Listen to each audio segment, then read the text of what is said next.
unit you're from, and the name of the candidate only. Done. Thank you. Yes.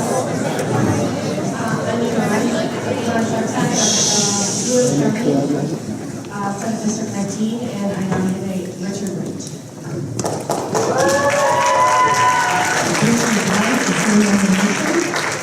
Are there any other nominations?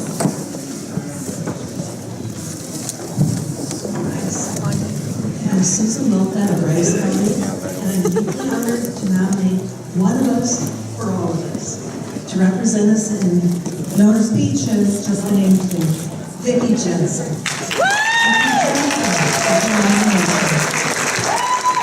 Are there any other nominations? Hi everybody, my name is Megan Mays. I'm a delegate from Nicollet County. I am proud to endorse my cousin in our next No Congress searches, just the name. Dan Fian for Congress.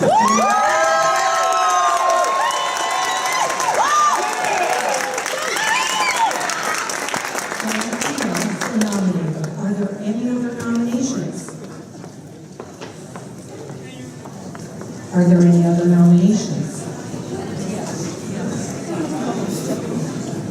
Yes, sir. Your watch on this microphone. Luke Fredericks, I'm in District 19. I'd like to nominate Joe Sullivan. Joe Sullivan.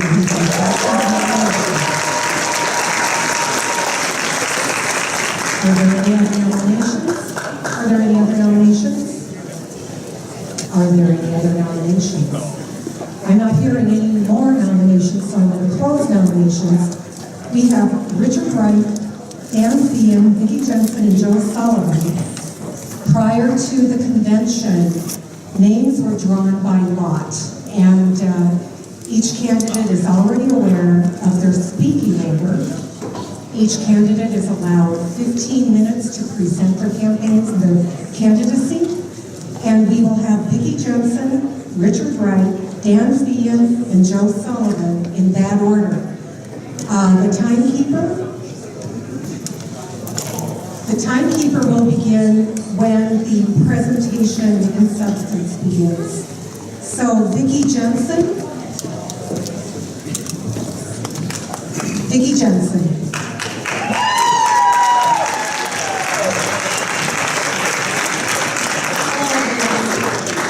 I'm honored to speak in support of Vicki Jensen today. My name is Terry Wallace. I'm a professor at Minnesota State Mankato in the College of Education, where I teach classes on research and also special education law. So I help prepare special education teachers in Minnesota. I grew up in southern Minnesota and presently live in Owatonna, where I raised my children and now take care of my aging parents. I've been active in the community, and not surprising, that's where I met Vicki Jensen. I had the pleasure of working with Vicki on the Owatonna School Board, after which she became our state senator. My experiences with Vicki allow me to say that she is intelligent, committed, future-oriented, and a hard-working leader who cares deeply about the people she serves.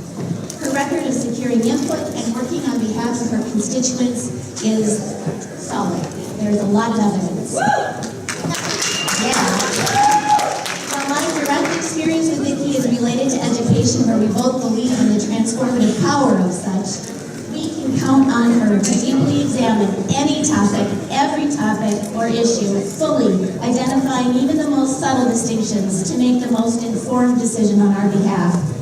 Honestly, Vicki Jensen is an exemplar of servant leadership, with a philosophy and set of practices that enriches the lives of individuals, builds better organizations, and ultimately creates a more just and caring world.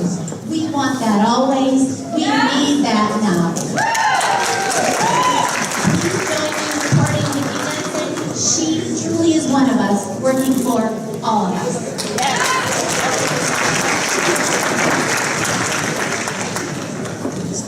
Hello, my name is Janet Formanson. I am from Vanilla, Minnesota, and I am a beginning farmer. Growing up on the farm, I learned about taking responsibility, doing livestock chores, and learning about crop production. When I was in 9th grade, I learned how to run the family combine, and today I am the primary operator of that combine. And I can get my clothes just as soiled as that in greasing the combine.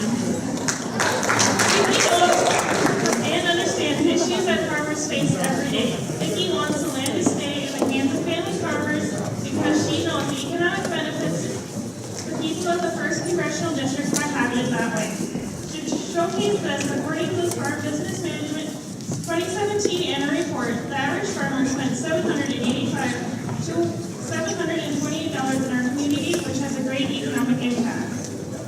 My family farm is part of the statistics in this annual report. Vicki understands the economic impact family farmers have on their local communities. My dad is a member of the Minnesota Farmers Union, and I've been going along with him for many years to activities and have seen Vicki at many of these events that I have attended. When Vicki was in the Minnesota Senate, even though I was not in her district, she wanted to hear our issues, and she would give or send me a legislative directory for Mr. Becker, a social studies teacher from Medina High School. He would always be very appreciative for the book. F stands for farmer in the DFL, and Vicki Jensen knows this and understands that agriculture needs to be a high priority. Vicki wants to get in farmers to protect the land and build a future for agriculture for the next generation. It is time for the Commodity Credit Corporation, also known as CCC loan rates, to be changed. In over 15 years, these loan rates have not been increased. I believe Vicki will get to work on this.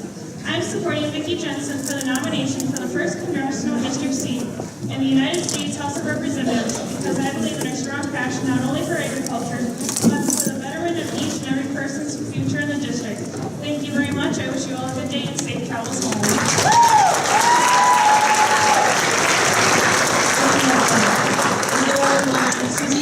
I'm from the 2nd Congressional District, and I am not lost. I'm here to support Vicki Jensen's nomination, and here's the reason why. All I'm going to say, I wasn't thinking to say anything about farming, but that is going to be singularly the most important issue on this upcoming congressional. However you think you are committed currently, you better please give serious thought to the candidate that knows your farms and knows those issues and is going to stand with locally owned agriculture and our rural economy. Vicki has been a part of the rural agricultural community conversation in Northfield, and that's where I want to say. This is a woman who knows what the Iowans say, she knows the territory. You gotta know the territory. She knows the territory, and she has the relationships, and I want to tell you one story. I think it was a couple of weeks into her term as the junior senator, Vicki Jensen. I took a car ride down from Northfield. I was trying to champion the return of public transit, regional public transit to southern Minnesota. We have no regional public transportation. I said, Senator, we have a rail line that connects southern Minnesota to the Twin Cities and south to Kansas City and Texas on existing rail line. She said, don't say anything more, I'm with you. What do you need? I said, well, there's a legislative moratorium that makes it illegal for me to talk about it. She said, what do I do? I said, it would be great if we could get it lifted. Vicki Jensen went into the House Omnibus Committee and went toe-to-toe with the chair of that committee, who, by the way, was the author of that gag order, making it illegal to talk about it. And she said, Senator, this is wrong. And which is representing this wrong, and I move that we lift the moratorium that makes it illegal to talk about the Central Minnesota Rail Corridor. Now, she was not successful. That bill did not get a hearing. But because Vicki Jensen had the moxie to do the right thing in the face of power, she opened a conversation that made it possible for me and other regional leaders in many of your cities in CD1, please look at the rail line outside, to move that rail line is now the top-ranked rail line in the state rail plan. We have an opportunity, and it is entirely because of Vicki Jensen. So I urge you, no matter what color T-shirt you're wearing today, and none of us are wearing.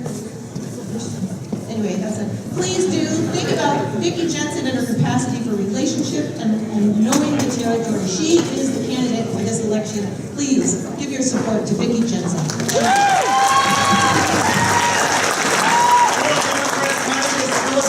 Our family homesteaded in Houston County. I'm proud to be a Democrat.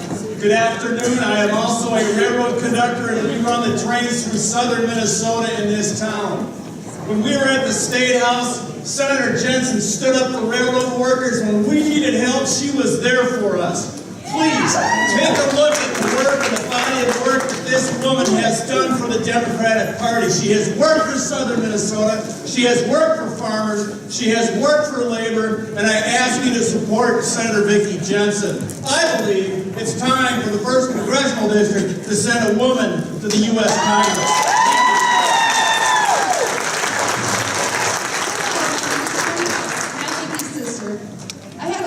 A lot of stories planned, but I want you to hear from her. So I'm just going to say, Vicki does nothing halfway. She does it all the way, 100%. And that's why she deserves this nomination.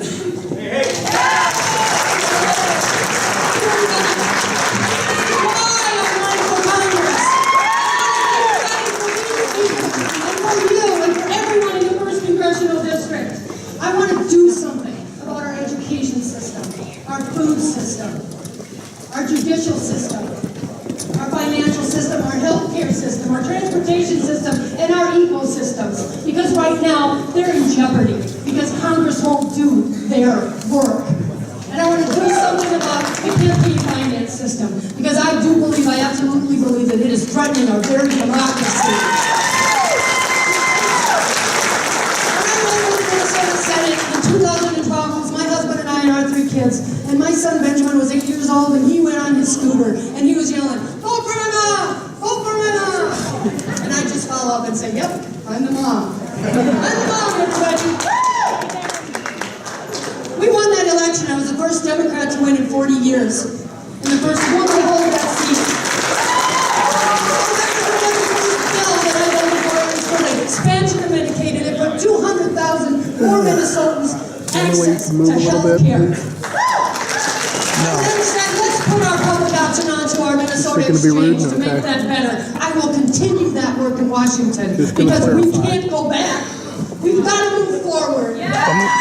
Excuse me? I believe absolutely need protection from the law. Dignity for every single human being on this earth. That's why I voted for marriage equality. It's not like you guys can send trackers everywhere as well. I passed a law that protects women from domestic violence and in rape situations. I said you can't fire or you get convicted of those offenses. I will continue that work up in Washington because we can't go back. We've got to keep moving forward. I took on the railroads and the pipelines. Passing the Rail Safety Act, not only because it helped our environment, but I took their profits, put it into Minnesota, and trained our emergency response people, and put inspectors on our rail lines to protect us, to keep us safe. I will continue that work out in Washington, because we can't go back. We've got to keep moving forward. I got 3 miles of Highway 14. How many knows that road?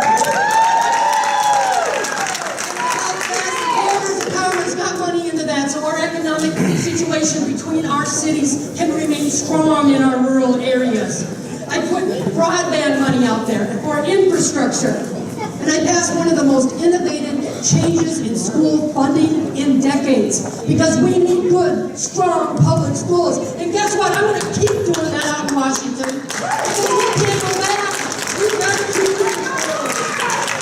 Our domestic product is held up to the world to say, this is how successful we are as a country.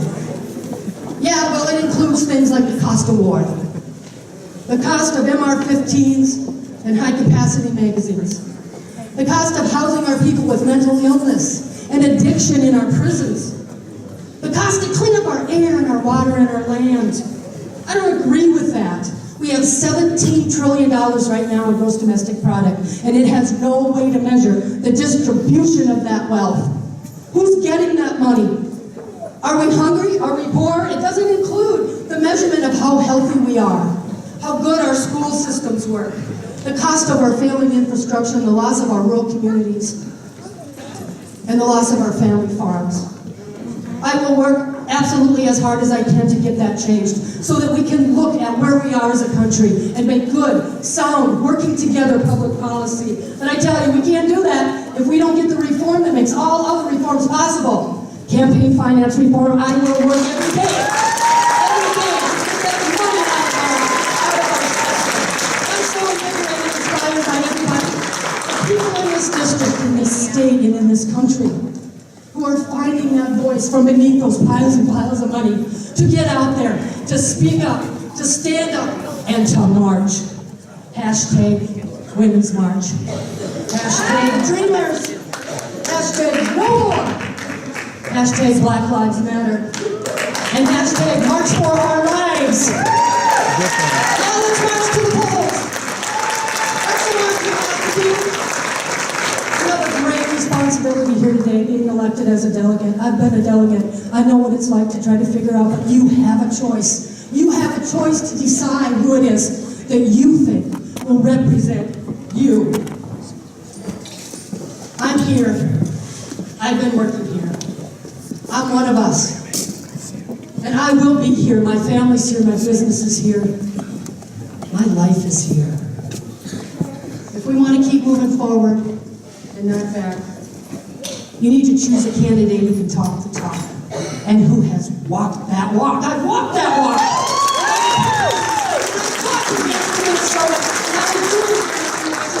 I'm asking for your vote.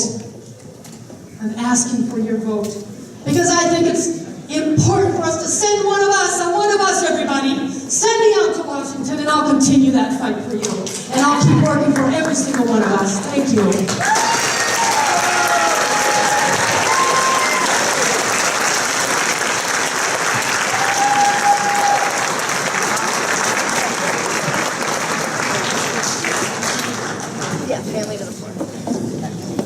Thank you. Next, we have a presentation from Rich Wright and his campaign, and he gets 15 minutes once his demonstration begins.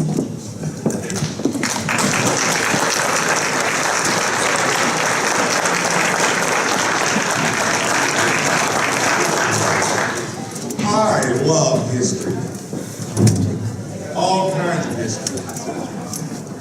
And this is a great experience for me, and I try to take it all along with good experiences, a real experience that again. My name is Mitchell Earl Stevenson, and I am from Texas.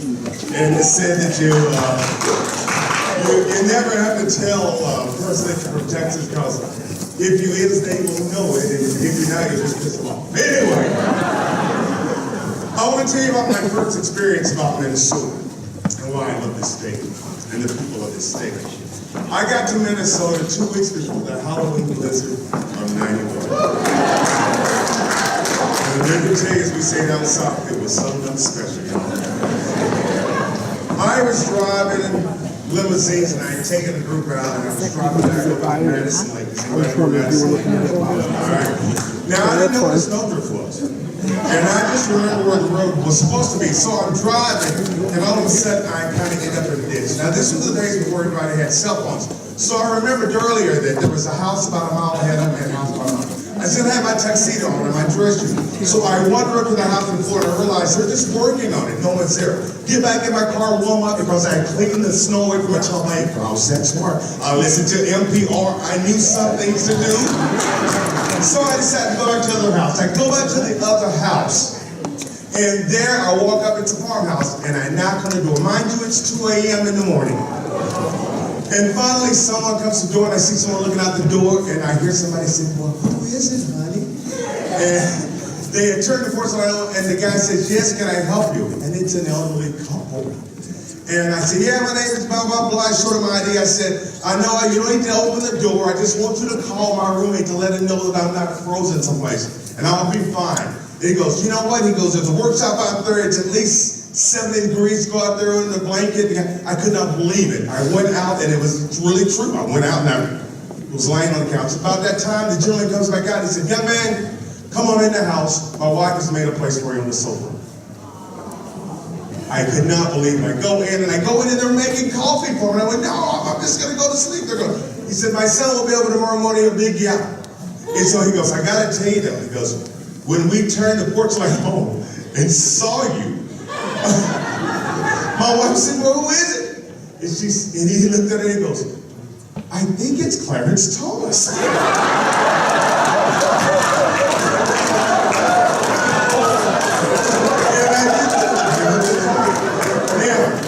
First thing I learned about Minnesota was real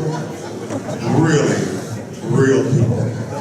Now guys, we're not here with Rich Wright with fancy headphones and all this other stuff. Okay? We're real people. Rich is a real guy who served in the military and has served in Rochester and served his family. What you get with us is not fancy, not fast talk. It's a real person that cares about real values that we support in Rochester. Now, in a time where you don't know what to expect from our leaders, And it's always said that we have gone through some dark times, and we might go with darker times with this leader.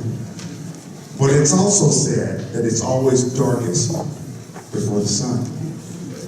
And I'm here to tell you, if you're like Rich, it's like the Beatles says, here comes the sun, and it's gonna be all right.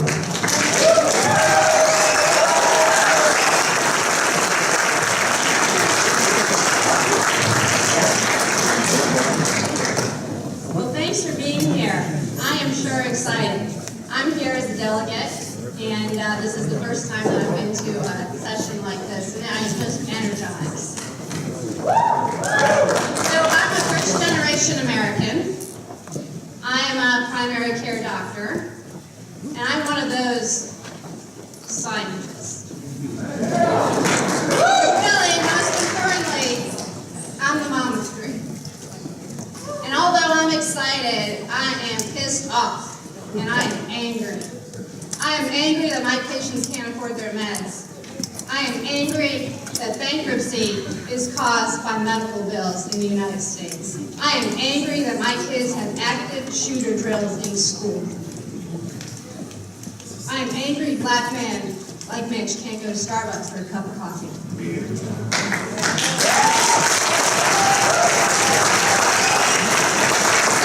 for the last 30 years, Rich Wright has been by my side. We met right here in Minnesota at St. Olaf College. Rich was putting himself through college. Then he put himself through law school. And that was challenging. And even though it was challenging, he worked as a volunteer. He got an award and honor from Marquette Law School because he worked so many hours as a volunteer. You know what he worked on? He worked on ensuring affordable health care in 1990, before it was sexy. While raising twins, working full-time, and having me as a wife, which is a challenge, Rich joined the U.S. Army Reserve. He worked basically as an attorney for our soldiers, for our sons, for our brothers, for our wives, for our sisters, so that they could go and serve for us. And in this year, while campaigning, he got the one award given out by Legal Assistance of Olmsted County for his work to ensure immigrants who are working can have housing. Working to ensure that women who are in abusive relationships can get out of them.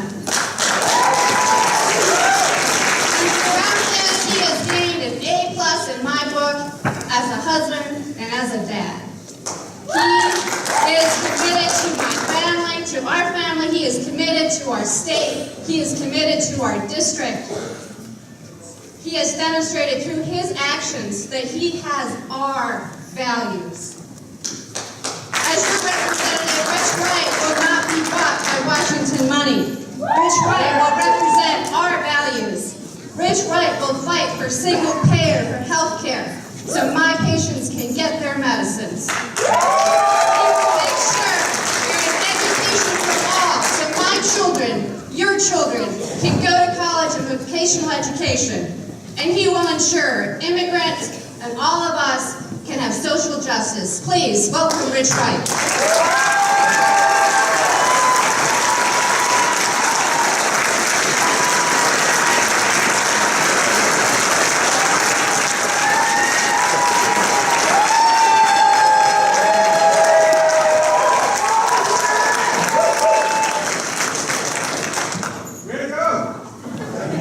Thanks. How y'all doing?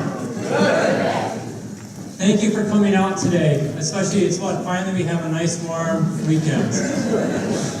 Thank you for taking that warm weekend and spending it here in a warm gym. In 2006, when Representative Walz was first endorsed by the DFL at a convention just like this one, he said, "What we need in Washington is a lot less Washington, and we need a lot more Minnesota." And that was true today. This is my community, southern Minnesota. I spent my entire life serving here. I know you, because I'm one of few. I literally spent my childhood crammed in the backseat of a Buick to see family in Jackson, Austin, Mankato, Spring Grove, Mabel. The entire district is my home. After meeting Lonnie at St. Olaf, I went to law school, and after law school, I served 10 years in the Army Reserve as a military lawyer. I served our community for 5 years as a prosecutor, and I'm an active volunteer in our community. And my wife and I have chosen to raise our children right here, so that they would be instilled with Minnesota values. And we are a proud Southern Minnesota family.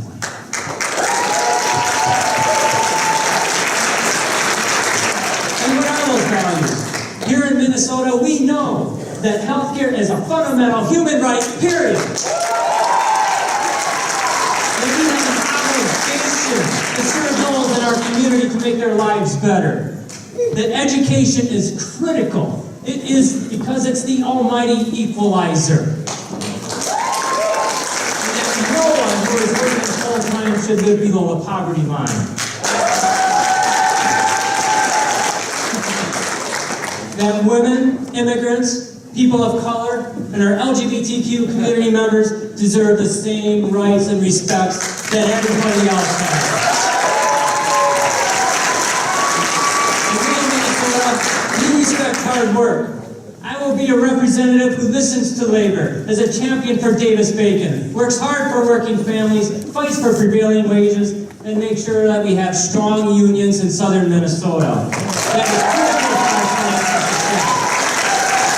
And you've heard me say this before, but listen to us.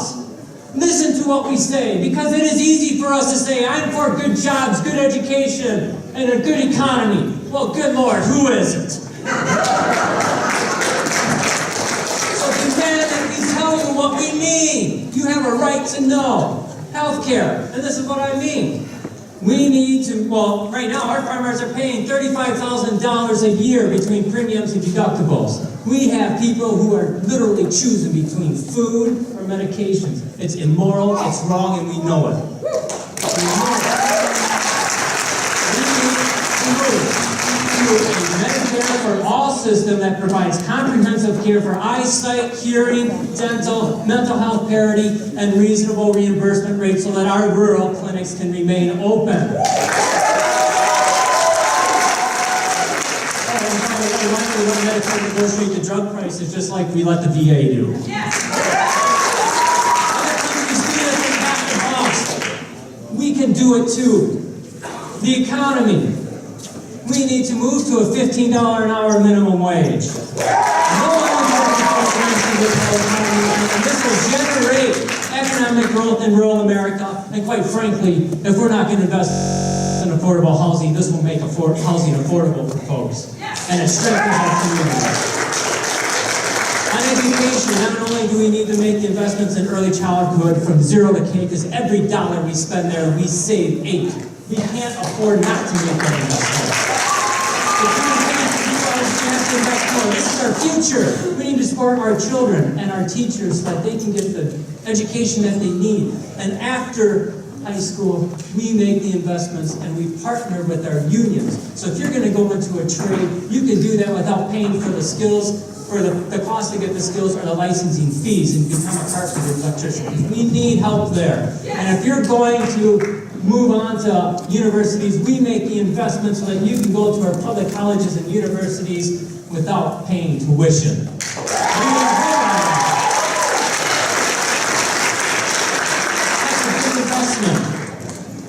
And what happens is more people make more money, they pump it back into our economy, and we all do better. And when we all do better, we all do better. Darn right. And there are other things that we need to do, like work on a pathway to citizenship for our dreamers, take meaningful action for climate change by investing in renewables, create reform in our criminal justice system so we can shut down that school and prison pipeline.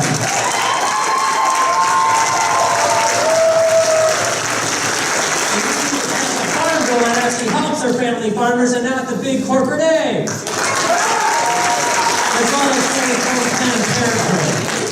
And I mentioned earlier about keeping our streets safe. You know, I am proud of my girls. My girls are walking side by side with your children and your grandchildren to march out on the schools, to rally and demand that we take action.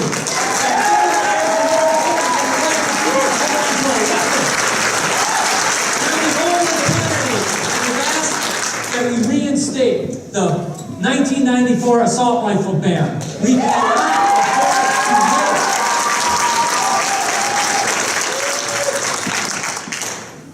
You know, if we're going to hold on to this seat, we need candidates that can inspire with solutions.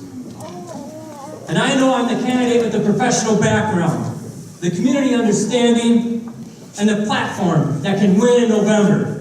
This platform I talk about is practical solutions to the problems hitting us today at the kitchen table, and it is winning in conservative districts nationwide, much more conservative than this district, so we darn well know we can win it here.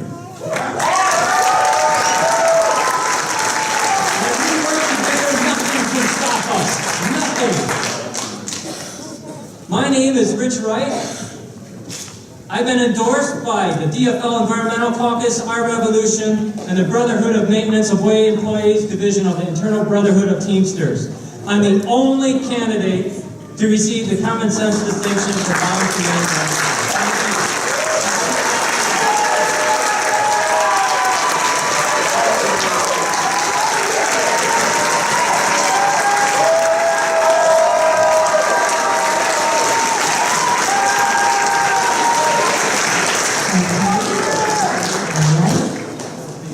Next, we have Dan Fear. The timer will begin when the presentation begins. Dan Fear.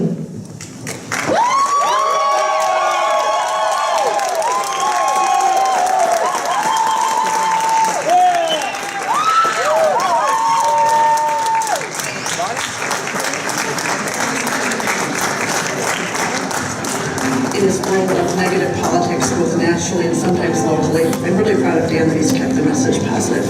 From his service in the military to his time being an educator, his experience in the Pentagon, and being a father and raising a family in southern Minnesota. His grassroots campaign style shows his dedication and what he'll bring as Congressman CD1. Feels strongly about serving this community and serving this country, and I really appreciate that. Dan is ready to service with the experience, skills, and the resources to win in November. Dan, you know, is really strong in education issues. As a teacher, that's very important to me. I want to support him because I know he knows what it means to serve in the most adverse conditions. Dan has proven his commitment to including every generation in his campaign. I know that he will fight for environmental justice so that future Minnesotans can enjoy our latest temperament. I support Dan because we need a representative who will bring in and work with communities from across the district.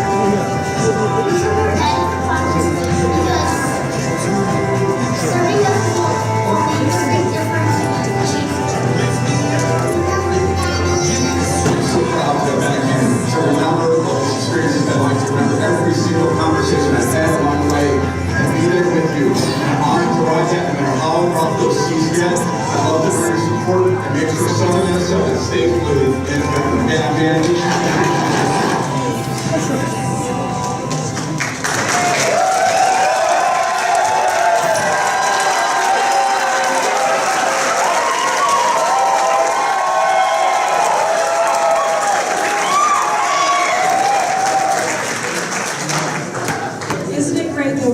today to select the next DFL governor from Florida. Isn't it great that we're here today to select the next representative for CD1? DFL. And isn't it great that we have so many candidates that share our values? I'm Robin Brown. I am former representative from District 27A, 2 terms. I am the mother of an Iraqi war vet. I am a teacher. I am the wife of Joe Brown, a superintendent. And I gotta tell you, this is the first campaign that we have ever gone into an endorsing convention choosing the same person.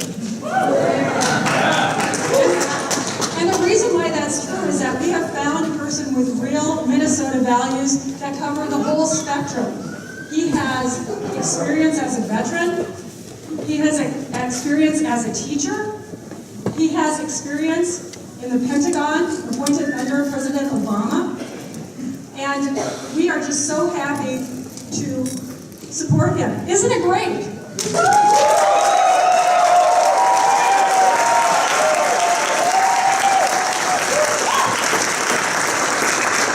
I am confident that Dan Feehan will serve us with honor. His record is of service. I am proud to represent him today. And isn't it great that I can now introduce Dan Feehan, our next congressman from the first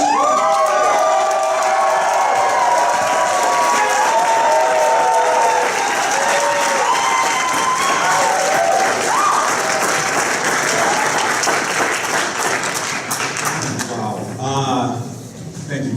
Robin, thank you so much. That was incredible. Thank you to my family standing with me here today. Especially Amy, my wife, and my two beautiful boys, Connor and Declan.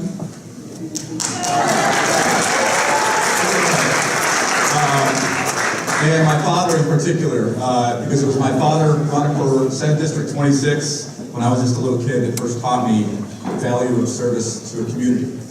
But it was my mom during a parade on the 4th of July that kind of bashed that idea into my head. And I've been living by that idea of service, the idea of doing something for your community ever since. When I was 23 years old, I deployed to Iraq for the first time, where I spent 2 tours searching for roadside bombs, trying to capture insurgents. And I learned very valuable lessons in leadership, in coalition building, and in navigating the most uncertain circumstances with confidence. I learned the power of diversity. No matter how different we are, all that matters at the end of the day is our commitment to each other. I carried a weapon of war. That weapon of war is something that I think about constantly.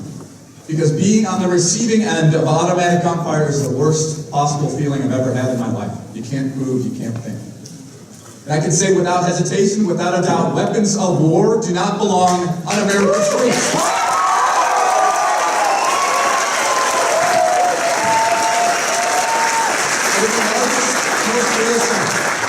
I learned in war that the life and death impact that policy has.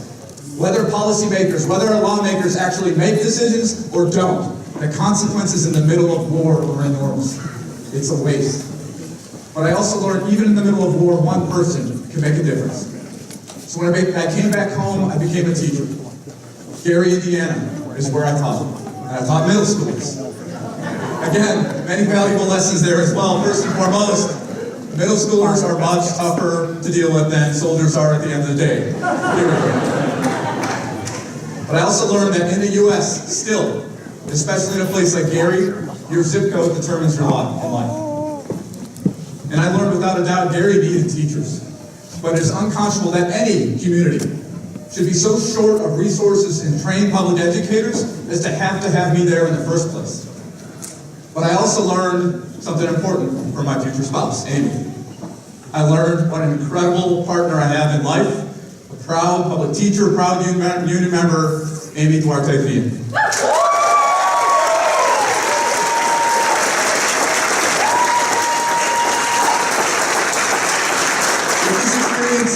On the ground, I was fortunate enough to serve in the Obama administration. And again, I learned things.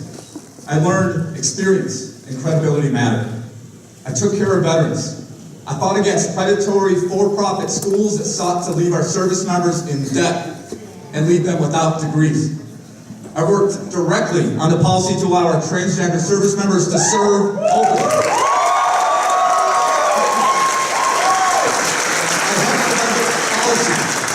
On sexual assault prevention and response, something the military has long struggled with. The limits of an all-volunteer force that is less than 1% of our population that has been fighting war for 16 going on 17 years, that it can't do it forever. And I learned that the strongest national defense we can possibly have is one in which we are not engaged in war.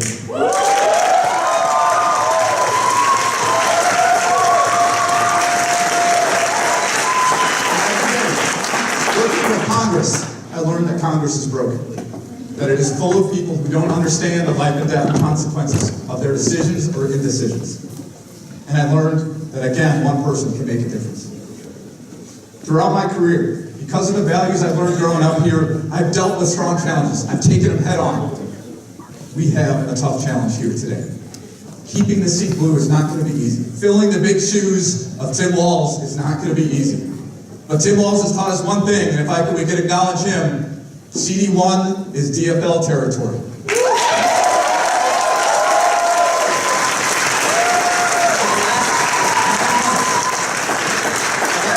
This campaign, I've set to do things differently than what I witnessed in Congress. And that starts with the idea, I tell my campaign every day, we will campaign how we want to govern. You can't just switch gears. And that value is how we talk about what our message is. In the time of Trump, what are we for as Democrats? What are the policies, the solutions to all the challenges that every one of us are experiencing today? So to list a few, I am for a strong economy that provides, protects, and promotes union jobs right here in the district.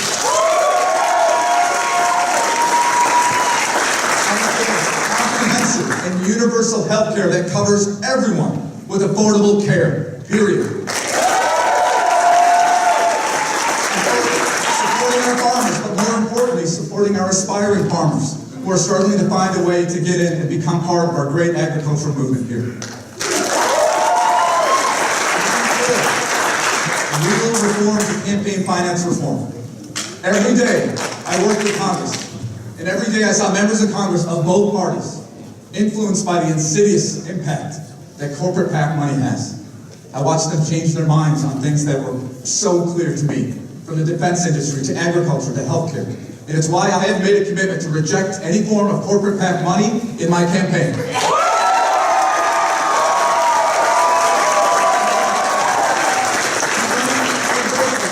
Citizens United, a group committed to campaign finance reform. To have a campaign at the end of the day powered by people. That is what this is about. But I'm not going to lie. This is hard to do. I've been through a lot of tough things in my life, and this one is right up there at the top. I've had people question my integrity, my dedication and commitment to progressive values and beliefs. Even talk about my two boys and my family. So let me be abundantly clear. With everyone here in this room and beyond, I have volunteered for every single thing I've done in my life. I've not been recruited. I stand up on my own 2 feet and on my own volition.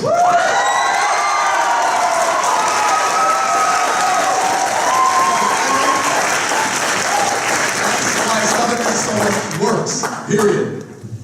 So when people question my integrity and where my loyalty lies, I think about the oath that I've been under for most of my adult life. An oath to support and defend the Constitution of the United States of America. In a time of extreme difficulty, whether it's the campaign trail or literally being shot at, I think about why I'm doing this. And it's for you. It's for the people in this room. It's for Southern Minnesota and the Fian name that's been part of Minnesota for 5 generations. And for those very same people that drive me today. So in every low moment of campaign, you have a high one. And that's represented by the people here. It's Dan Levin out of Mankato, my very first supporter, my very first donor.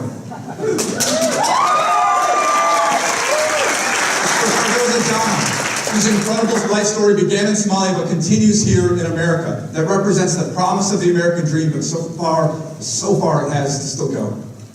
It's for Darlene Nelson and Hanska, who embodies the First Spirit. And it's for Jack Smythe out of Winona, who is not the future of leadership. Young people are the here and now of it. And with that, I'm going to invite any of my supporters, please come up and join me on stage here today.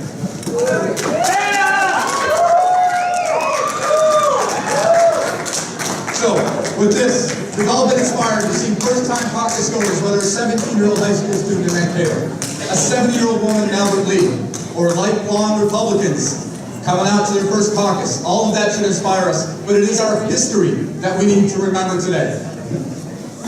The stakes are high right now. We are made to believe that there is a scarcity of resources in the United States, that we should just be competing for health care, competing for education, competing for everything that there is scraps while 1% makes more and more and more, and I reject that idea. But our stakes are high. So I will leave you with a story that represents our history today. We've been here before. Minnesota becomes a state in 1858. 3 years later, President Lincoln puts out a call to the whole country. I need an army. And while many states have to draft people into service, not Minnesota. Minnesota volunteers. And people from every one of our communities shows up at the call of the governor to volunteer. They come from Faribault, they come from Winona, they come from Mankato, they come from Red Wing to show up and volunteer. And they become the first Minnesota Volunteer Infantry Regiment. They are farmers, they are laborers, they are immigrants new to our country. They are us. And they have an incredible campaign in the Civil War, the first Battle of Bull Run, the second Battle of Bull Run, Antietam, and finally to Gettysburg. Where on the second day of Gettysburg, the first Minnesota, the people of southern Minnesota are on the left flank of the Union line. A defeat there would be catastrophic, but they're given one task: hold the line. And they do just that. So much so that the Battle of Gettysburg, because of Minnesotans, extends to a third day, where again the people of southern Minnesota, in the center of the Union line, hold the line, facing Pickett's charge. Folks, Minnesotans are too humble to say it, but in 1863 we saved the Union.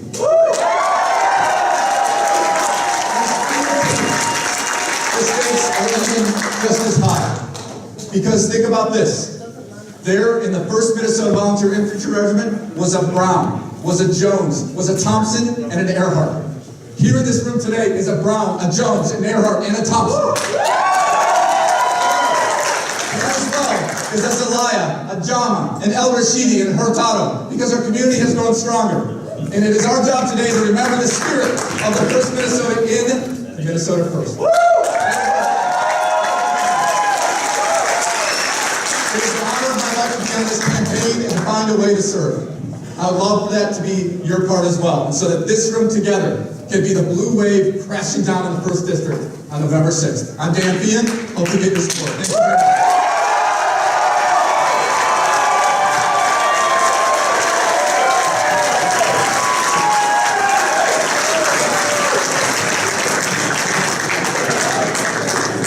Thank you, please also to sit down. And if you're not a delegate, be seated or not break off to be very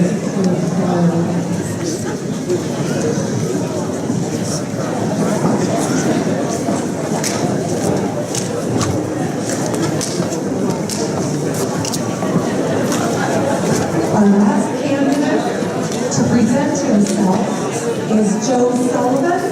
Joe Sullivan.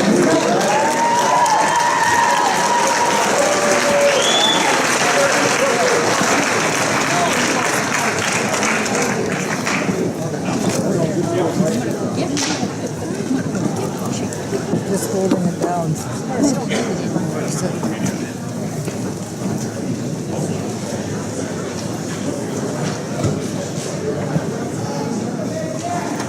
Hi, I'm State Representative Jack Consulate, and I am proud to nominate Joe Sullivan. I am proud to nominate Joe Sullivan because of his commitment to our community. Joe goes to church with me. His children are being raised in the community with my grandchildren. Joe sits with me at the church stag when it happens in the community. Joe has gotten more labor endorsements than any other candidate so far. Joe has a history of working for the clean energy, and nobody in this race has worked harder than Joe has. So I offer Joe's nomination for the position of congressional candidate for CD1. Thank you.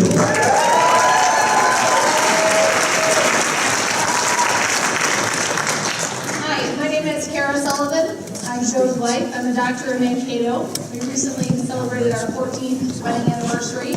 As you heard, we have 2 daughters.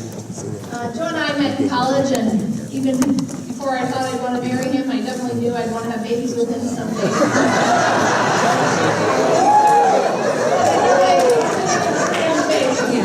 But I think he'd be a great dad and an awesome partner, and he really has. We've stuck with each other through our professional and personal endeavors, and now we've been together over half of our lives, making me the world's foremost Joe Sullivan expert. I know all of his friends and all of his family. They all respect and admire the work that Joe has done. Joe's dedication to me, to our family, and to the work he's done in the past will be something that he will take with him to Congress, and I ask that you endorse him today.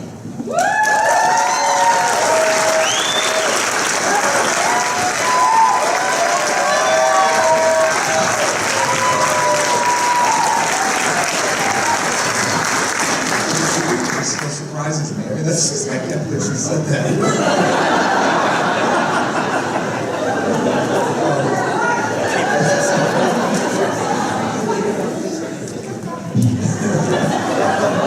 Well, good morning, or good afternoon, First District DFLers.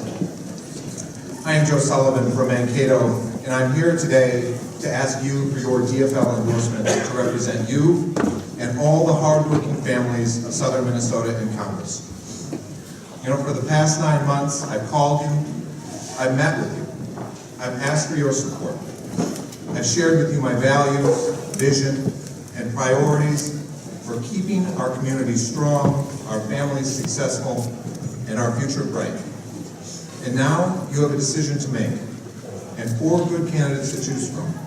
As my dad would say, it's a problem, but it's an uptown problem. So, you know, my commitment to you is that I will respect and honor your endorsement.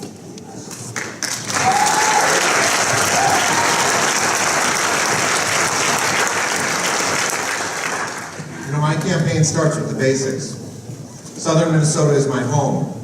Kara and I chose to live here, raise our children Rose and Vera here, build our careers, and invest in our future. We put roots down years ago, and we're here to stay. As an attorney and an advocate for communities and renewable energy, I've fought to make sure our communities have the resources they need for critical public works infrastructure and police and fire. I've fought for the almost 6,000 people in our district who work in clean energy, and I've built strong relationships across this district by listening to local needs, finding common ground, and seeking smart solutions.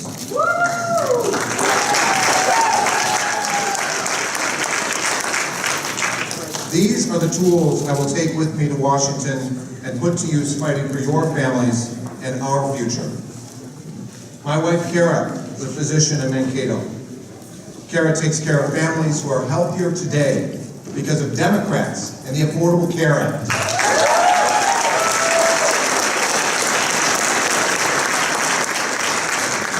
She also knows the struggle that far too many families continue to face because they do not have access to affordable, high-quality health care. Lots of those families in the First District. So that's us. That's who we are. And because my family's roots have grown deep, when Congressman Walz announced his retirement, I wasn't thinking about a political opportunity. I was worried about a Republican being elected to represent me and my family in a district that Donald Trump won.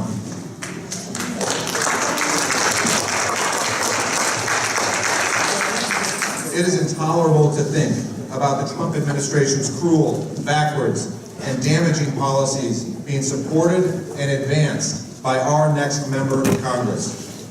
Our families, our communities, our future deserve better, so I decided to run.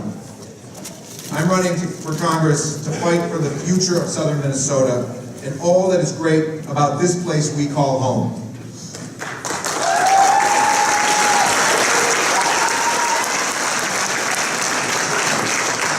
I'm going to fight for our shared DFL values of fairness, equality, justice, and respect for our way of life here in Southern Minnesota.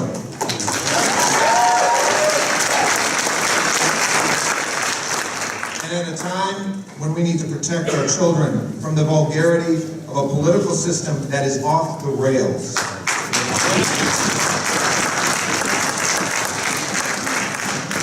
I intend to treat all people with civility, with respect, to listen to all voices, and focus on bringing people together to solve problems.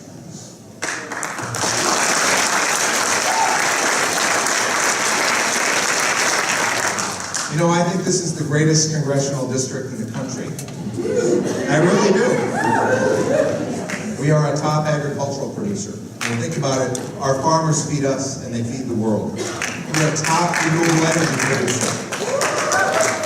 We have one of the world's greatest healthcare facilities. We have amazing tech firms. We have great higher education institutions and one of the greatest world's working rivers.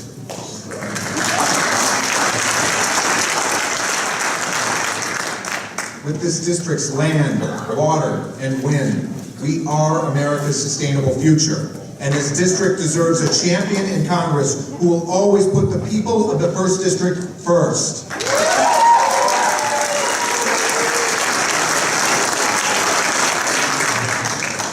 You know, over the past months, I've listened to people all across our home here.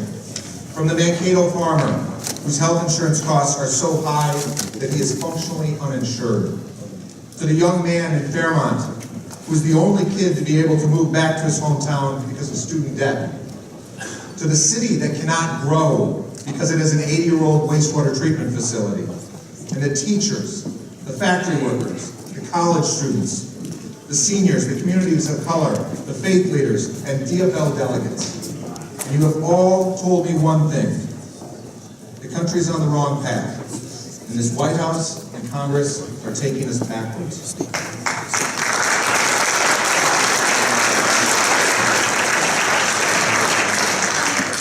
My priority is to advance an agenda that creates jobs, opportunities, and the future we all want here in southern Minnesota. Washington needs to reinvest in rebuilding America for the next century of growth, and that means especially rural America. We need to invest in modernizing our roads, our bridges, our electrical grid. We need wastewater and water infrastructure so our cities can grow. Every county in this district needs high-speed broadband to keep our Main Street businesses, our entrepreneurs,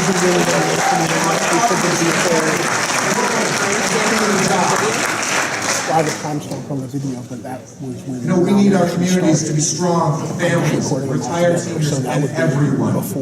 That means affordable, quality health care. And that's why I want everyone to have access to the Medicare system.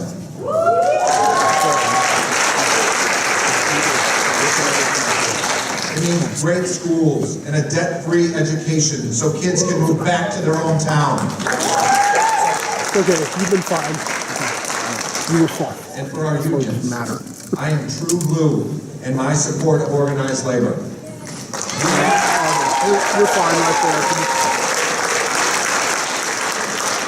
We must roll back anti-unionization laws and make it easier to organize.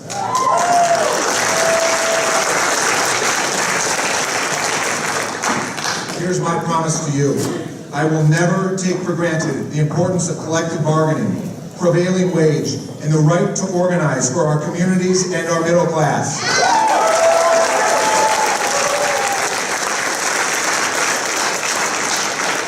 And I want to say this. I don't support labor because they're an interest group. I support labor because at the negotiating table, they fight for everything I believe in. Good wages, safe work environments, pension, equality, and the dignity and honor of work.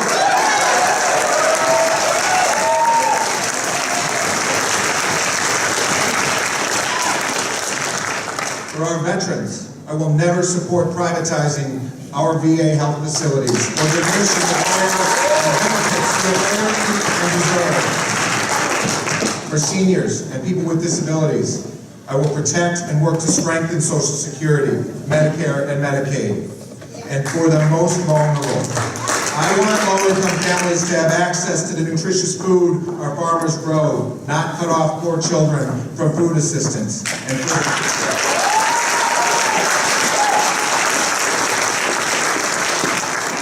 for the mentally ill, that they receive the care they deserve and need.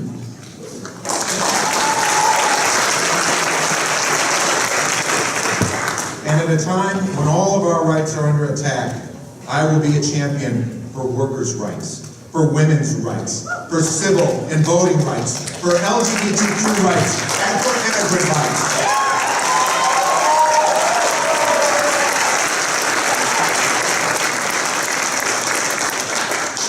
there is a lot at stake in this election, and let me give you just one example of why I want to fight for you. We have almost 15,000 low-income households in the 1st District who depend on heating assistance to make it through the winter. That includes 6,400 seniors, 4,900 children under the age of 6. President Trump wants to zero out and eliminate the low-income heating assistance program, leaving thousands and thousands of our neighbors in the cold. This is literally a program that helps people so that they don't have to make the decision between their food and their heat. I'm going to fight to make sure that no senior, no child, no person with a disability, no low-income family is cut off of heat, cut off of food, or cut off of health care.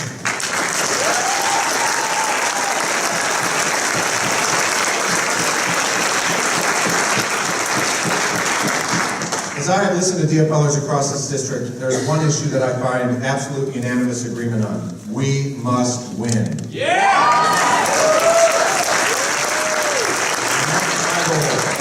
So let me be clear, in being here today, my goal was not to be leading in the race to raise the most dollars. My goal has always been to earn the most delegates and to gain your DFL endorsement. Friends, this race is going to be one of the most competitive in the country. Democrats in Washington are committed to keeping this seat blue. Money is going to pour into this district because to take back Congress, Democrats must win CD1.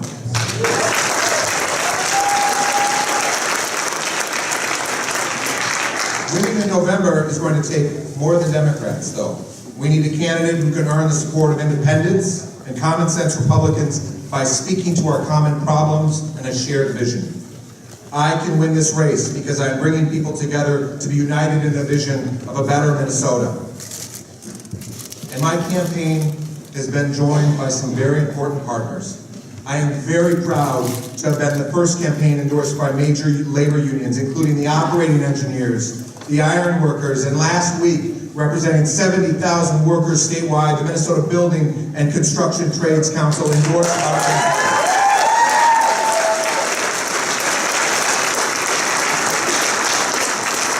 I want to thank the hard-working women and men of these unions for putting their faith and trust in this campaign. Endorsements matter, and I'm proud to be endorsed by the League of Conservation Voters for my work promoting renewable energy and combating climate change. And state representatives Dwayne Salk and Jack Considine have endorsed this campaign and have signaled this is the campaign they want on the top of the ticket as the DFL aims to take back the Minnesota House.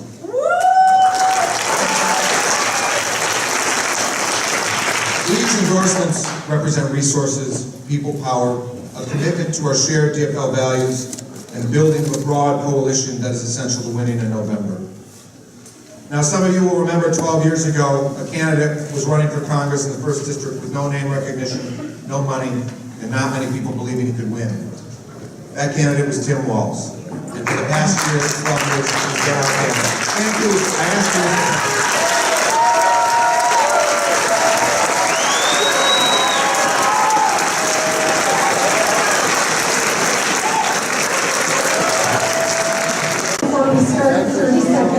Our 30-minute question and answer period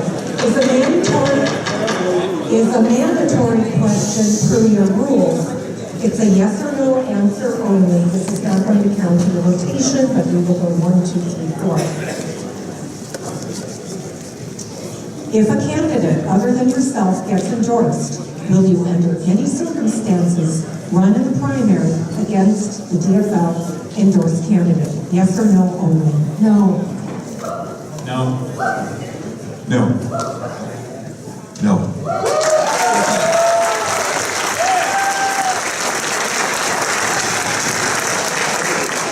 Okay now, timekeeper?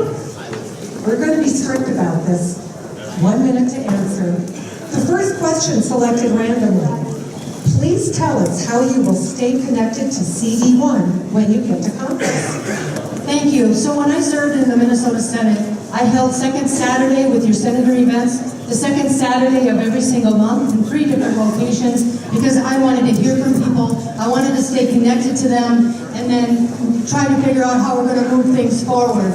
I want to do that at a congressional level. It's a bigger district, so I would have congressional offices across the district, along with investment in technology, so that there are things right now. I started live streaming, and my son, who's in 8th grade, met a new friend because they watched the education system.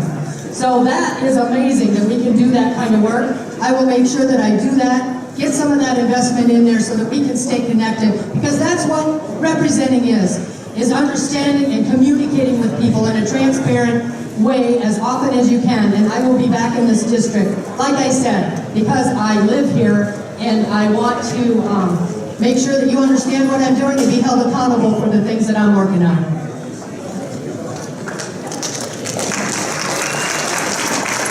Is it easier for you guys if we stand, or do you prefer that we sit? Okay, then I'll stay standing. So, I live here. This is my home. My children go to school here. I'm going to be here, living with you, raising my children with you. You're going to hold me accountable because I'm going to be living among you. As someone who represents people for a living, I know I have to communicate with my clients in order to represent them. And that's what I would plan to do. Live here and continue to be out in the district, meeting with you, and quite frankly, other people who are not here so we can serve, or so I can serve you to the best of my capacity. That includes having offices throughout the district. And I have been asked about that already, but you have an office in or in Rochester, or in Jackson.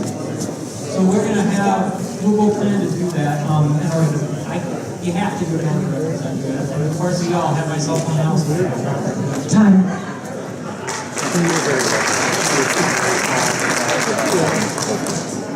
First and only priority is constituent services at the end of the day.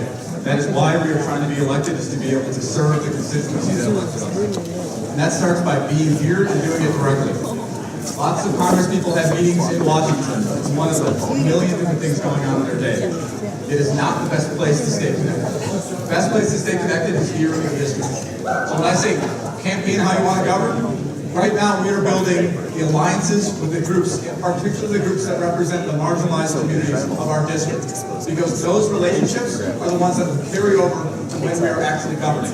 And when I am here, every single opportunity when we are not in session, I am interacting directly. Because while policy is made in Washington, policy's impacts happen here. So those meetings will happen here.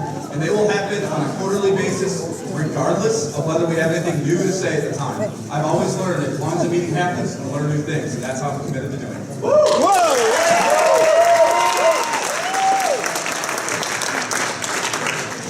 I'm going to be the one who falls off this here. Sorry.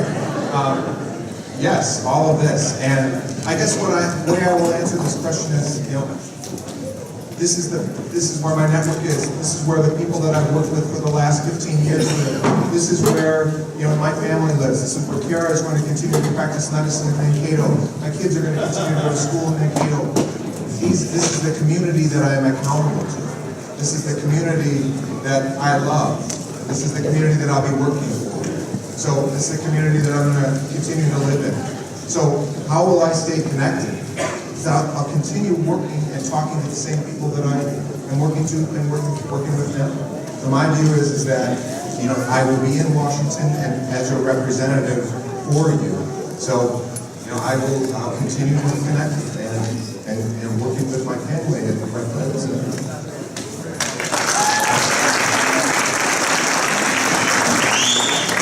We're going to ask people to please keep your conversations down. Voices carry in this room, and if you can believe it, up here at the front, we can hear individual conversations. So let's try to keep our voices down. You have an important decision to make ahead of you. It'd be great if people can hear the answers. Ready? Rich will be the first person to answer this one. Will you commit to co-sponsoring Representative Nolan's bill addressing Citizens United? The biggest threat to our democracy today is the big money and politics. Right? And yes, but we need to go further. We need to actually move to a publicly subsidized system. Because once we do that, we can pull all of the third-party money out of it. Ban super PACs, ban PACs, and we know then that our representatives are representing us and not the people donating to the campaigns. And that's critical. In addition, wouldn't it be nice if we limited the campaign timeline to 60 days before the election? Yeah, absolutely. 80% of our population wants something like that. So we can make it happen. So let's do it, but the only way to do it is through a constitutional amendment because of the Citizens United case and the constitutional law case. So we need to do that. Time.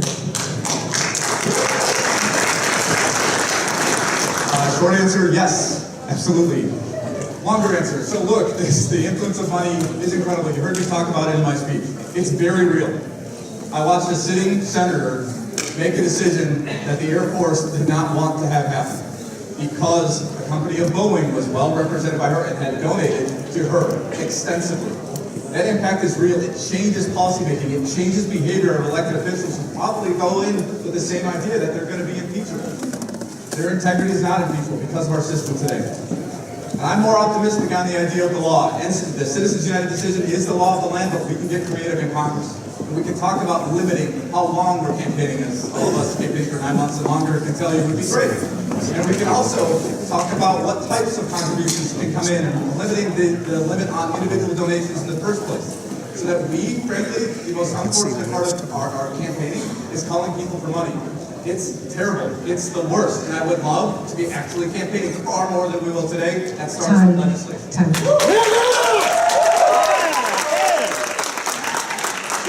Yes, I will support Congressman Nolan's legislation regarding Citizens United. I think that money in politics is at the core of what is rotting out our democracy internally.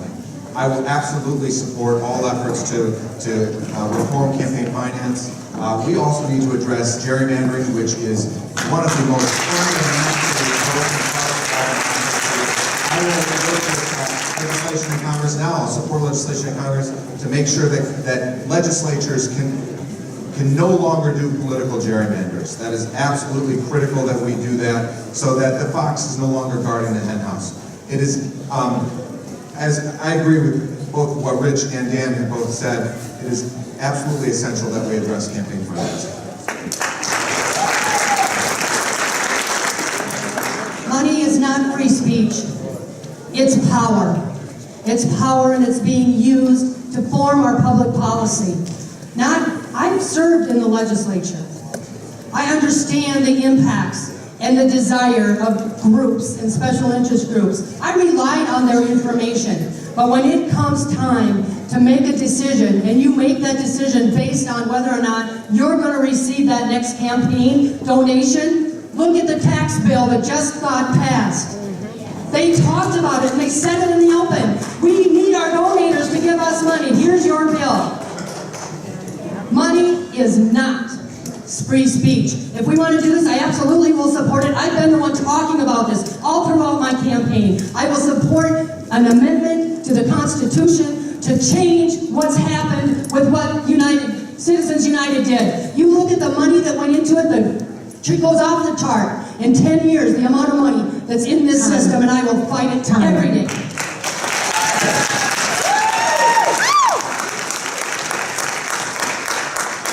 Dan will be the first person to answer the next question. How do you propose to make sure people who are working dependent on industries that are not environmentally friendly are not left behind economically as we move toward an environmentally friendly economy? There are many tensions within the DFL right now. The strongest one I've seen is this competition between the idea of environment and labor. That somehow one side's not able to understand the other. But I really believe that our conversation has to begin there, and beginning with the human idea of empathy, and the idea that jobs have to still be there, and that we all want to protect the environment at the end of the day too. And that has to start with a very deliberate process. We've always had this empty promise that there's job training out there. Job training hardly leads to sustainable growth in any industry. So it has to start partnering with labor organizations to talk about what new industries in environmentally sound and renewable energies are directly a part of this. I'm sick of driving around in southern Minnesota and seeing license plates from other states. That's something that we have to be intentional about to make sure that the jobs created in renewable energies are Southern Minnesotan jobs at the end of the day. That's the job of Congress and the state working together at the same time.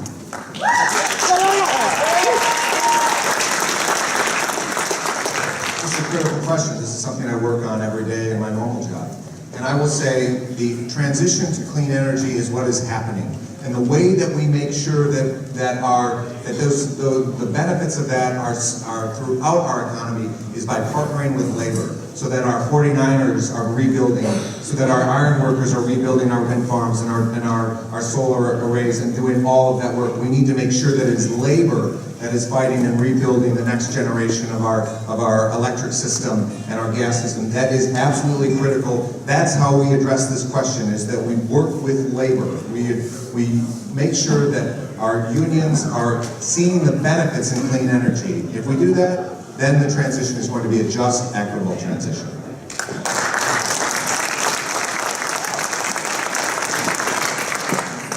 Here's my big idea. Let's change the way corporations get their charters. We used to say, in order to get your charter, you have to list what your public good is, and then you get it. We've gone away from that. That's not what happens anymore. So what I'd like to do is, if you want your charter, you have to list what you're going to do for your employees, what you're going to do for your communities, and what you're going to do for the environment. And if you don't do it, you got to come back. Every so often come back and reapply for that charter. And if you haven't done those things, then you don't get that charter. So instead of going around the edges and playing with little things, let's do something big about this. So that we can hold them accountable too for what they're doing and what they're taking part in. In the economy, they're doing great. Let's hold them accountable for what happens in our environment and not just put it on to one person. And I will work for that.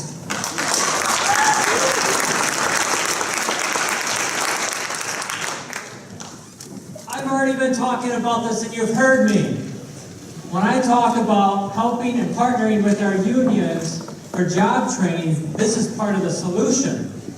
Our unions already provide great training and they do it to make sure our workers can do this and that there's worker safety.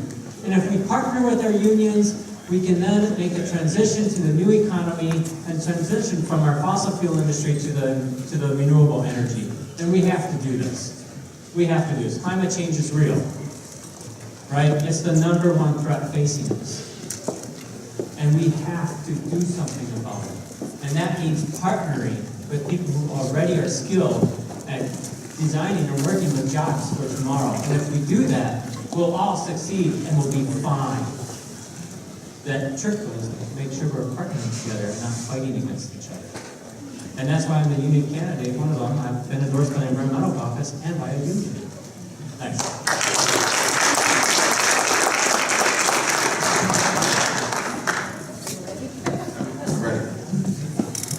What changes will you fight for in the Farm Bill so that it supports stewardship of the land and rural communities instead of driving further corporate consolidation?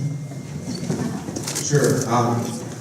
Critical question. There's a couple things. First, we need to increase the amount of land that goes into the conservation reserve program, the CRP, and also into the conservation stewardship programs. It is absolutely critical that those programs are funded and not zeroed out. The stewardship program was actually zeroed out in the last Farm Bill. That is absolutely shameful. If we're going to clean up our lakes, our rivers, and our streams, it is absolutely critical that we look at conservation and stewardship in the same way that we look at infrastructure for cities. That we are funding clean water, and we're making sure that farmers are seeing the benefits from their land, and they're seeing that their land is being utilized and for clean water purposes, and that they're being funded for that. So that is what our programs, the CRP and the reserve program, the stewardship programs, are going to be critical for. So thank you. First, we have to make sure that our SNAP program stays connected to the Farm Bill, or we will lose both. You'll lose both. I will fight for that. That's right, and that's what's under attack right now.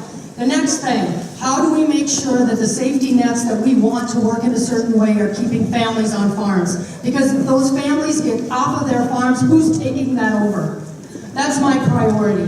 Let's make sure families are on that farm. They can stay on their dairy. They can stay on their beef farm, and they can raise turkeys, whatever it is that they want to do. Now, carrot or stick, we've got to put some things in there to provide some other revenue and income for other practices. If they want to change their farm practice, here's what I say. How much further ahead would we be as a country if we decided to give tobacco farmers new tractors, new methods to do things? We'd be way ahead as a country. We have to think about this because it's about our food and how we want it delivered to us. And I say keep families on farms by adding that into the Farm Bill.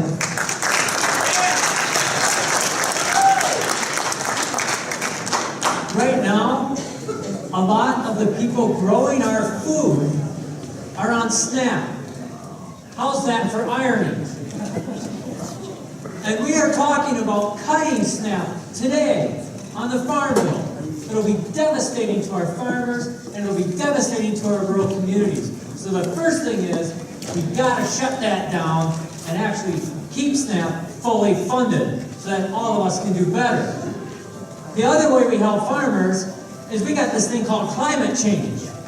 And it's having a negative impact on our soils. So why would we not make the investments with our farmers to improve soil health so that their soils can greater withstand the weather? And in addition, it happens to pull carbon out of the air. So that's a win-win for all of us. And then there's a lot more we need to do to help with farmer transition and making sure that we support family farms so that they can do crop diversification. Stop.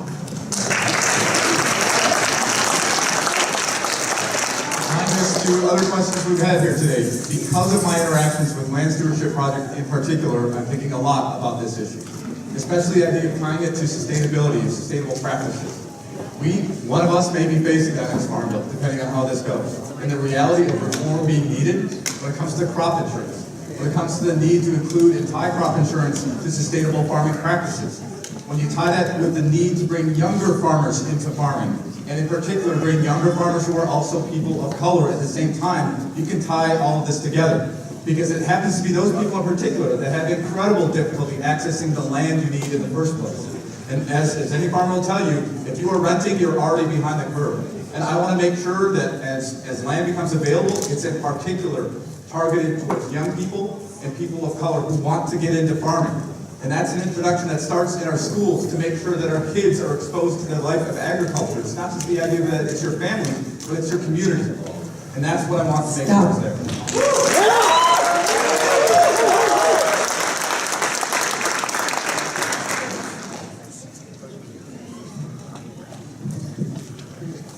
How will you keep rural clinics open?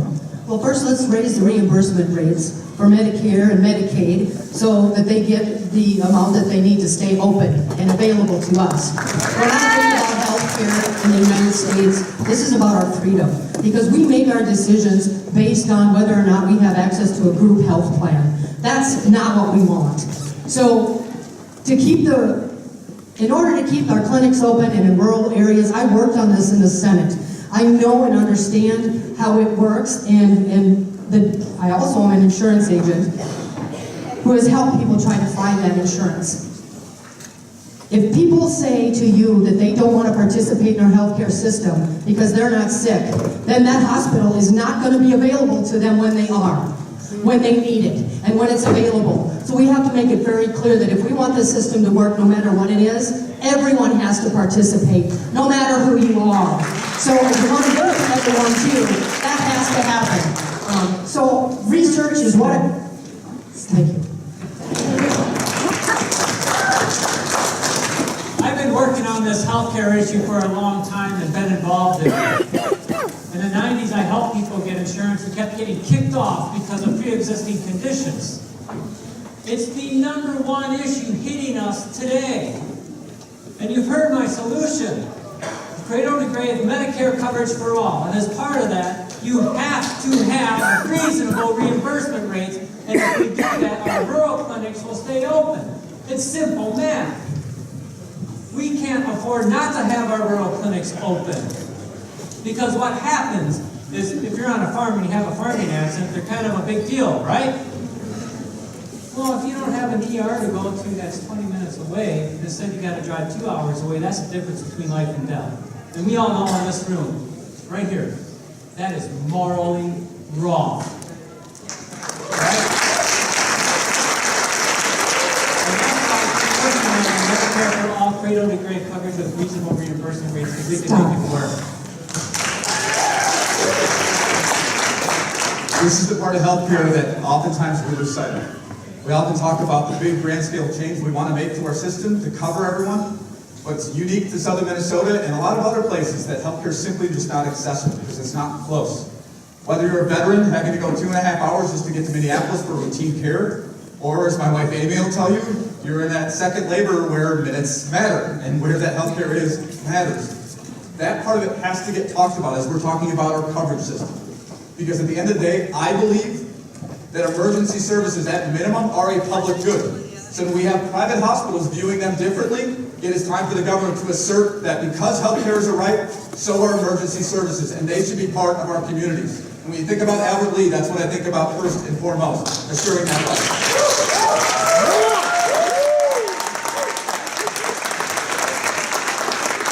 I think the simple things are things like raising the reimbursement rate, which is absolutely critical. But something that I've been talking about in this campaign since the beginning is that what I think the fundamental issue in this race is that we live in a district where we have siloed prosperity. And if we're going to help our rural clinics achieve success, we're going to help them live, we're going to help them be successful. What we have to do is we have to reinvest in our rural communities. And that comes in the form of infrastructure. That comes in the form of making sure that our unions are strong.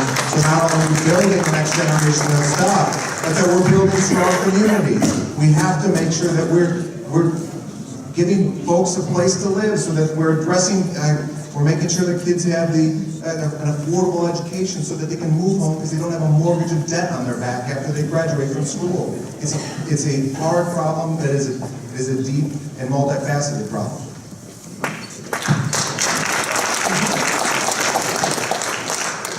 Tell us about a time that you changed your mind on an issue. What caused the shift?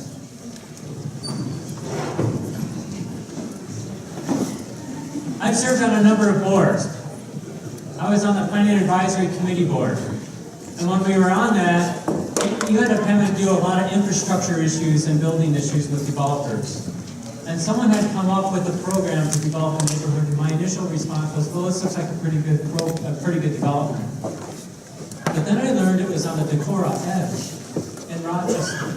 The Decorah Edge naturally filtrates our water in Olmsted County. It saves us $2 million a year. And I went, whoa, what's going on here? And because of my effort, the effort of other people on the board, we got through the ordinances, working with the developers to make sure we could protect the Decorah Edge.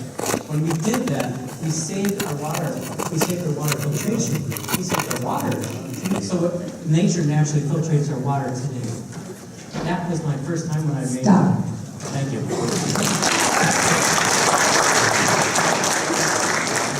Many of you have heard me talk about I joined the military because I witnessed 9/11. 9/11 happened in Washington, D.C. I was a college student at the time, and I watched the Pentagon burn. I joined the military with the right intentions, thinking that there's no way our country would put people in harm's way with ill intent. I then fought in the war in Iraq, which was the exact opposite of what I intended to fight in. I also served in the Pentagon. And I will tell you that a war on terror fought for 16 going on 17 years is a losing cause. It is the idea that the first American-born child born after 9/11 in 5 months will be able to serve, fight, and die for their country. That is something I've changed my mind, not just from experience, but from knowing that the backs of our military cannot fight this forever. And that the nearly $5 trillion we'll have spent towards these causes could have gone to everything we've talked about today, including healthcare.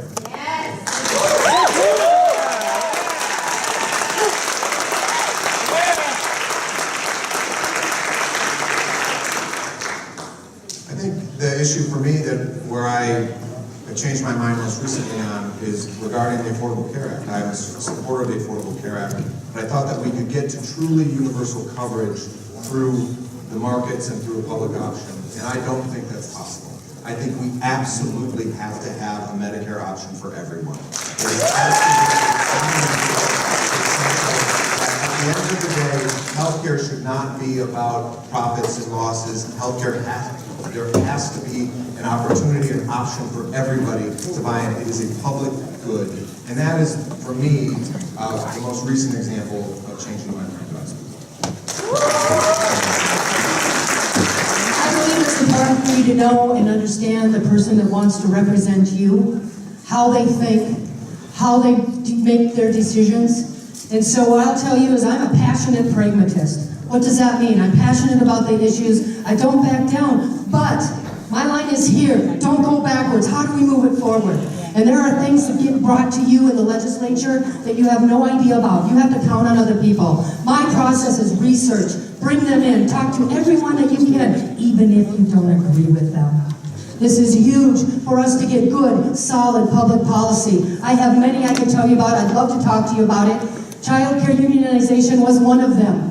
What did I do? I went and talked to the child care providers in my community. I went to this county and I sat in on meetings to find out and understand how it worked. Then I went and talked to lobbyists. I went and talked to every person that I could find. Originally, they didn't want it. But through my research, I knew they needed representation. I learned that through my hard work. I'll do that in Washington.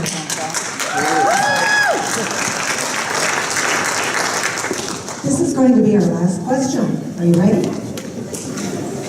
Aside from bolstering the State Department and Diplomatic Corps, what specific policies and changes would you make in our relationships in the Middle East and with China and Russia? In 1 minute. First thing I'll say, if this did not satisfy the many questions I'm sure were asked that didn't get answered, I'm here.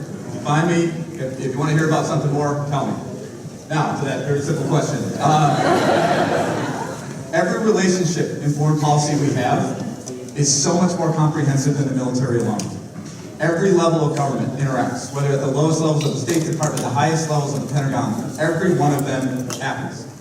Now, with that, Congress's best role that it can do is to tailor the authorization for the use of military force. It's this blank check given to the president for 3 straight presidents. The biggest thing Congress can do is to limit, under this president, the authority they have to wage war across this country. There is a political branch of government that represents us in international affairs.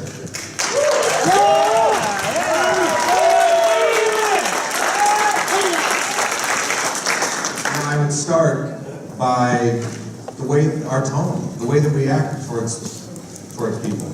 And right now, we have a policy where we act like we're the ones who know everything. So first of all, I believe in diplomacy. I believe in engagement. We need to get back to that. We need to get back to saying, you know, the Chinese may have a perspective on this and we want to engage with them. We need to get back to making sure that we're not making threats with our trade policies so that our farmers are looking at prices that are decreasing by 10 or 20 or 30%. So where does this start? It starts by looking at the world and saying, we're going to lead with diplomacy. We're going to focus on diplomacy.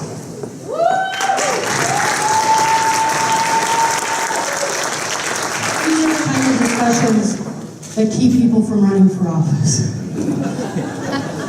Seriously, how do you look at a question like that because it's on people's minds and they're worried and they're concerned and they look at you and say, what are you going to do? That's why these questions are so hard and why it's so important for you to put every thought and effort into who you're going to choose to send to Washington, to think about these and be there. I don't have an answer for how we make it better. I want to understand the history of these countries. I want to understand their culture. I want to understand what our role is. I do know that I would love to do an audit on the Department of Defense because I think that needs to be done. There's a law out there that says it should be. And it's the only department that has to have that work done. So let's do some of that kind of work here, and at the same time, I agree, pull our power back. When this whole idea that we're at war with terrorism and then allow other people time to make that decision, I'll fight that too.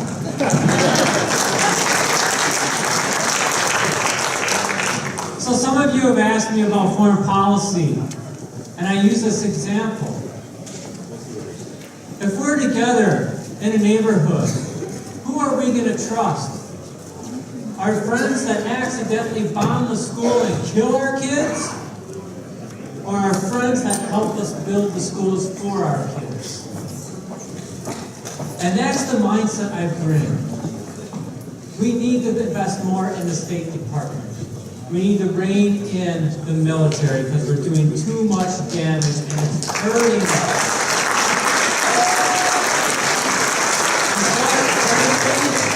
Congress has shirked in its duty and has given not only too much power to the president on this issue, but also on trade issues and environmental issues. We're representing, we want people to go to Congress and serve us. It's an equal branch that is shirked and given up too much power, and we need to rein it back in so we can get control of it. Thank you.